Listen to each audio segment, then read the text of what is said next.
Selamat datang di YouTube channel Podcast Semi Horor. Sebelum mulai mendengarkan, silakan klik tombol subscribe dan nyalakan tombol notifikasinya. Jangan lupa untuk gunakan headset kalian dan selamat mendengarkan. Selamat datang kembali di Podcast Semi Horor episode 68 ya guys ya. Di episode 68 kali ini gue sudah bersama dengan sosok anjay. Sosok. Silakan memperkenalkan diri aja. Ini sosok yang udah gue kenal dari semester 1 sampai sekarang. Udah lulus sidang, alhamdulillah. Anjay. Langsung saja berkenalan dengan Sobat Mirror. Halo guys. Nih nama inisial atau apa? Nama kalau malam. Kalau malam panggil aja Yura. Kalau siang? Kalau siang Yuda. Oke. Biasa dipanggil Asep. Ya, Asep Nandang. Tahu. Oke, Kang Adoy. Sudah bersama Kang Adoy. Kali ini kita akan membacakan sebuah cerita kiriman dari Sobat Mirror nih yang masuk di DM. Langsung saja mari kita simak ceritanya. Halo, selamat pagi, siang, sore, atau malam kakak-kakak. Perkenalkan, nama aku Miftah. Umur aku sekarang 18 tahun. Di sini aku ingin bercerita tentang pengalaman horor pribadi aku waktu kecil hingga sampai saat ini.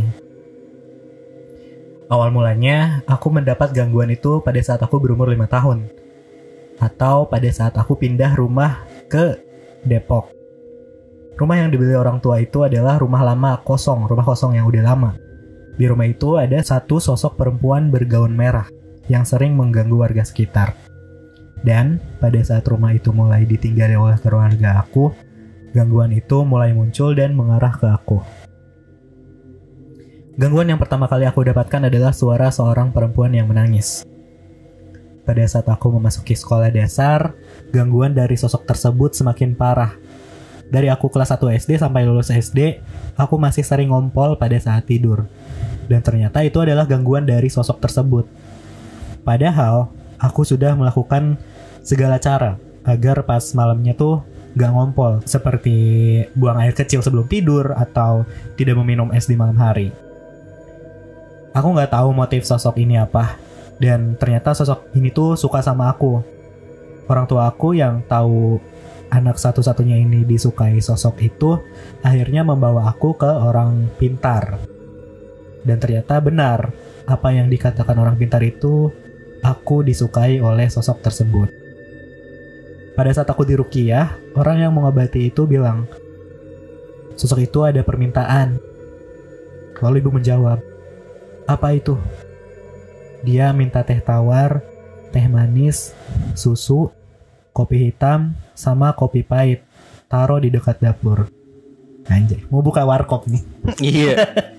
Warmindo aja sekalian ya mie gitu ya. Sepulang dari situ, ibuku langsung menyiapkan yang diminta tadi sambil ngomong, kita masing-masing aja, gak usah ganggu. Namun, gangguan tidak berhenti sampai di situ.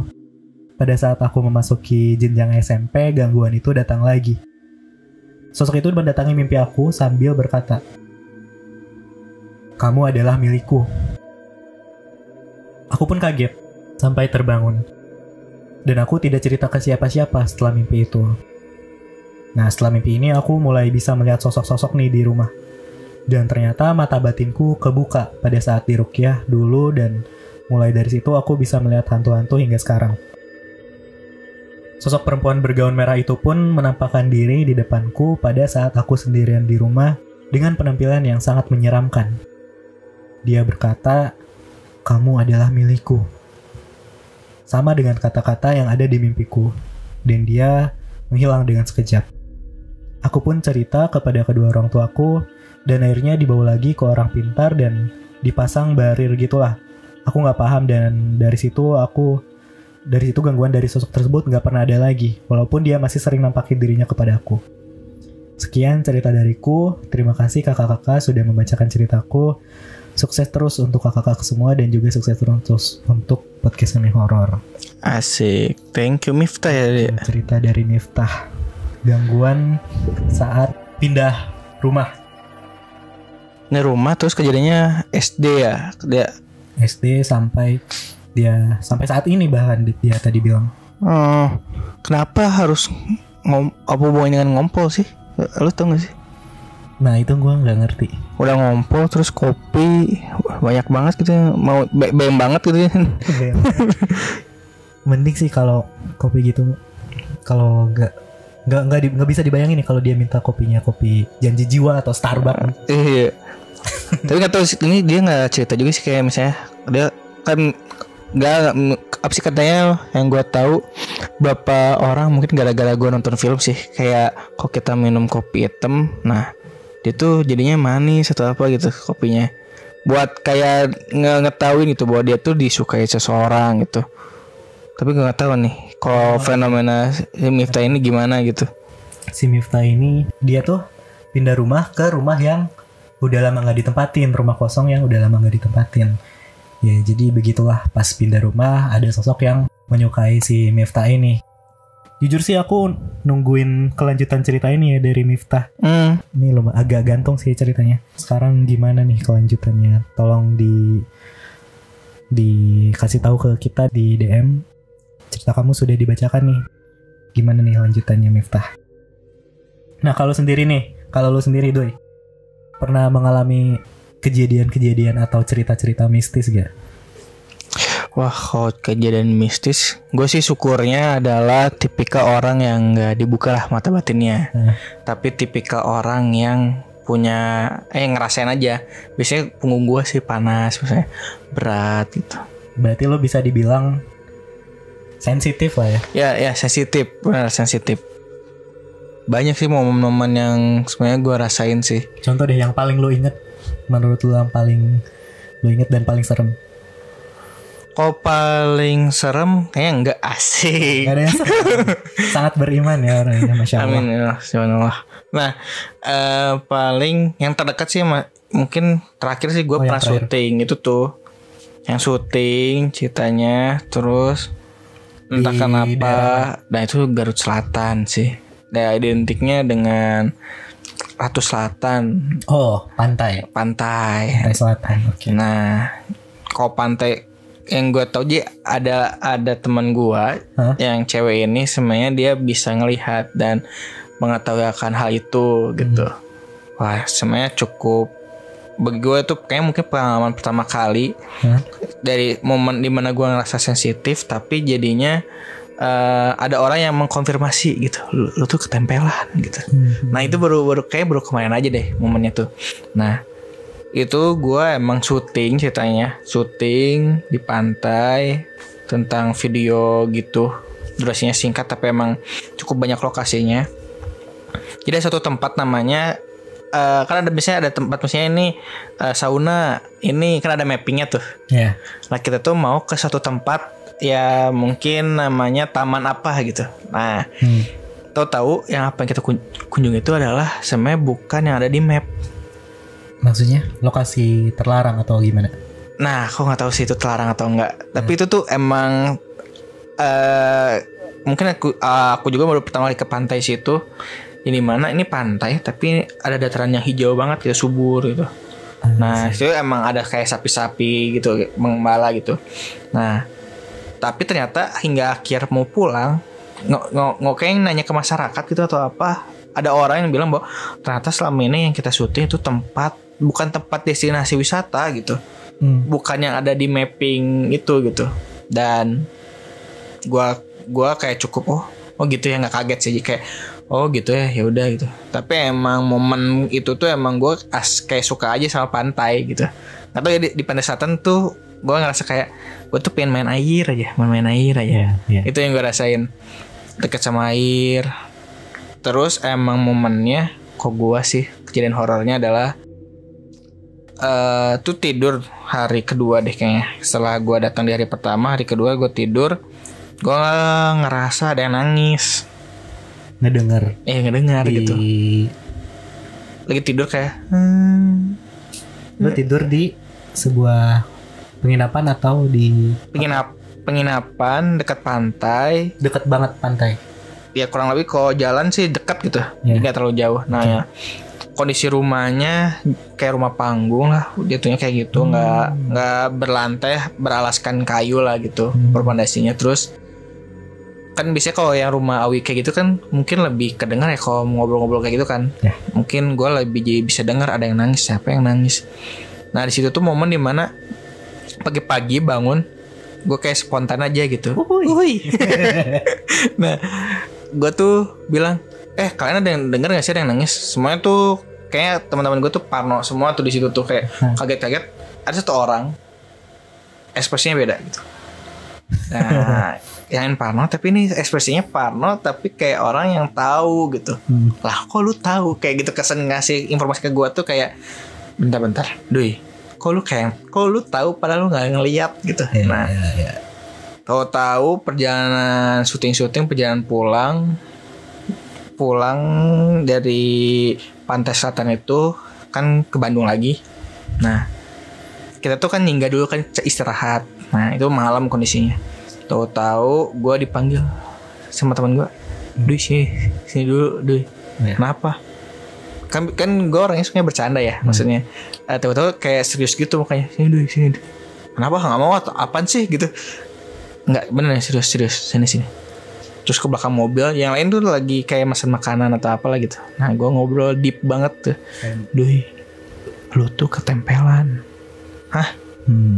Apa maksudnya? Gue gak ngerti ya. Pura-pura untuk tetap positive thinking lah ya. Dikasih tahu lu ketempelan itu lo gak ngerasa apapun? Enggak sih. Enggak sih. Bentar. Kayak ngerasa samanya. Tapi gue ngerasa mungkin capek kan habis syuting gitu. Tapi apa yang lu rasain? Ya berat aja punggung gue gitu. Pundak gue tuh berat, kayak gue gak lagi mikul tas gitu aja sih. Nah diomongin kayak gitu, lu wudu deh gitu. Kayaknya gue ke WC.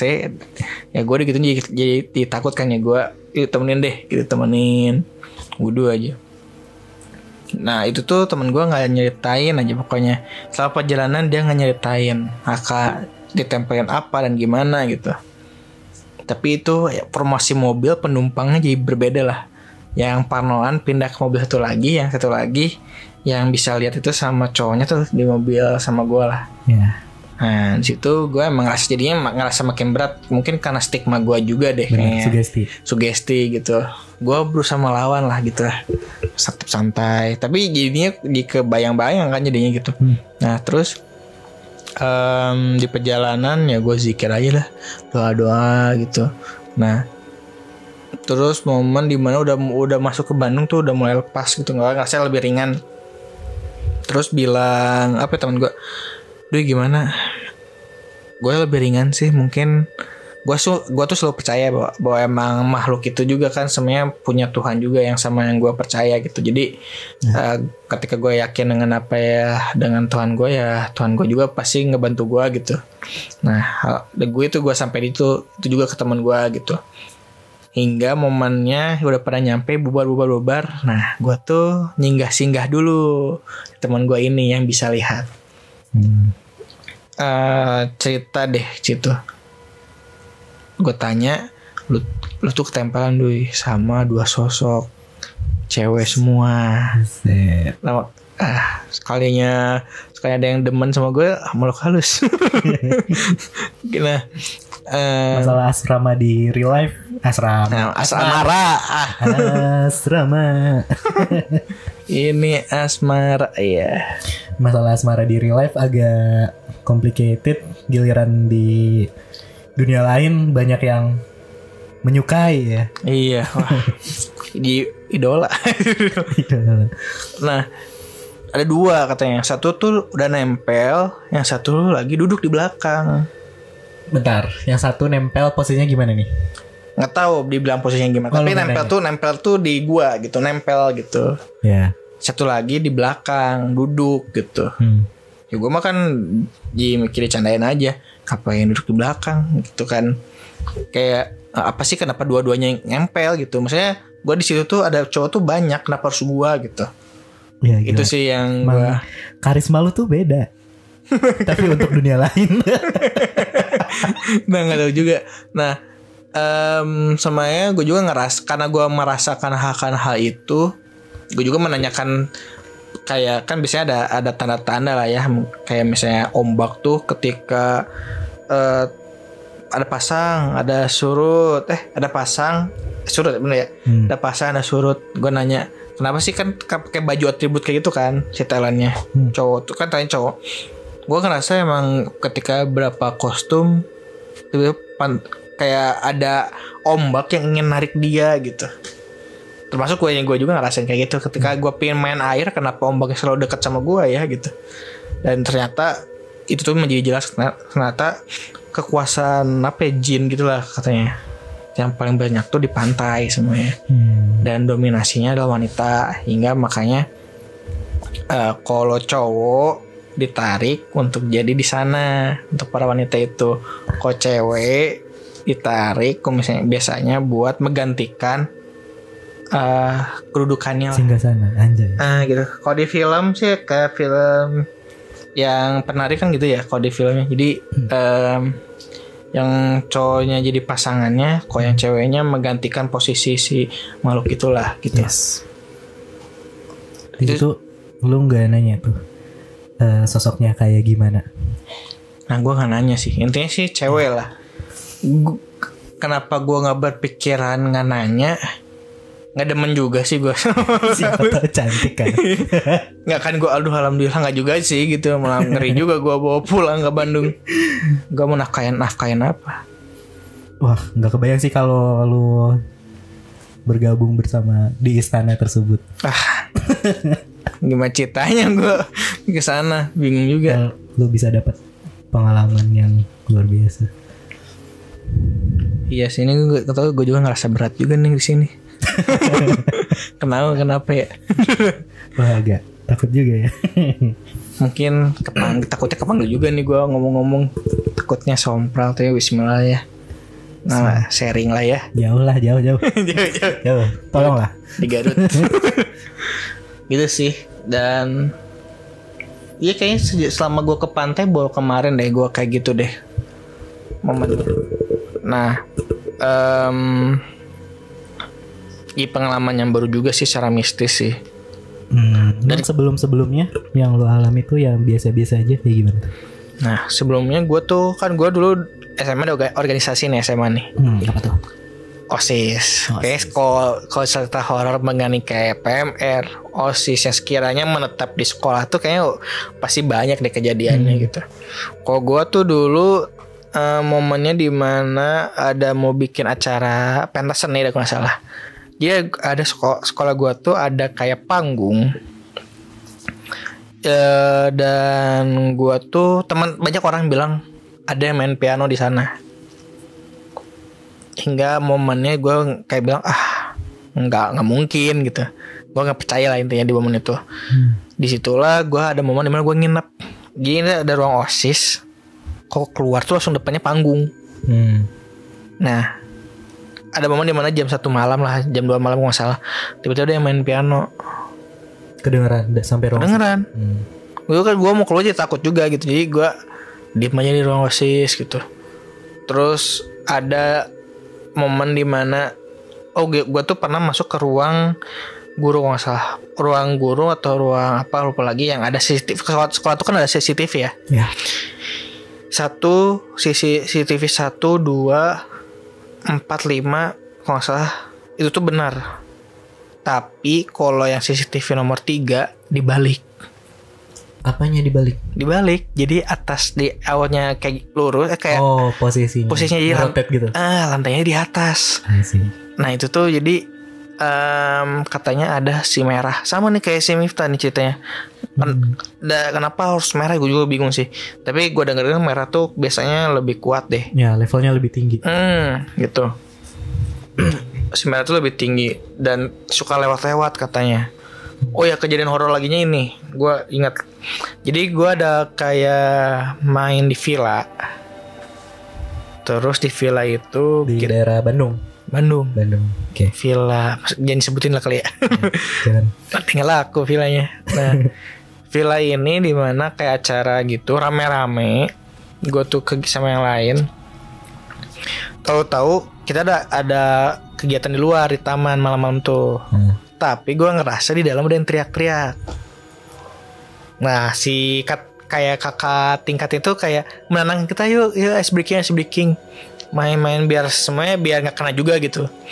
Nah hingga akhirnya semuanya suruh masuk dan bener ada yang kesurupan. Di situ kesurupan, minta itu Koi Miftah kan minta kopi, minta susu, pokoknya mah aneka macam minuman lah ya. Ini apa? Seblak. Koi ini mah mintanya doa. Doa. Minta didoain ini. Didoain, teriak, tidur. Tuh teriak lagi. Malah ngetawain kita ditipu lah gitu. Di prank anjir. Makanya kayak ya anjir apaan sih ini setan gitu.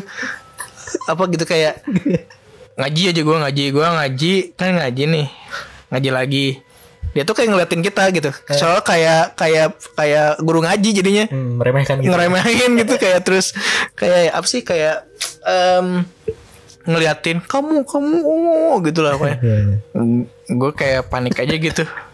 Terus beres doa, ujung-ujungnya adalah walaupun ada yang bisa secara agama menangani itu, ada yang pergi, soalnya di merembet apa sih merembet tuh bahasa Indonesianya?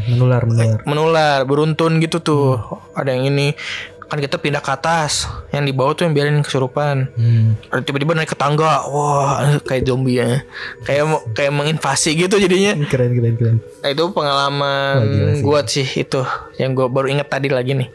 Dan itu pemicunya adalah temen gue kayak masang banner di pohon. Nggak punten, maksudnya nggak permisi, nggak apa. Biasanya itu sih pemicunya yang bikin makhluk halus tuh jadinya mengganggu kehidupan kita gitu. Biasanya kan karena etika kita juga nggak sopan ke mereka gitu.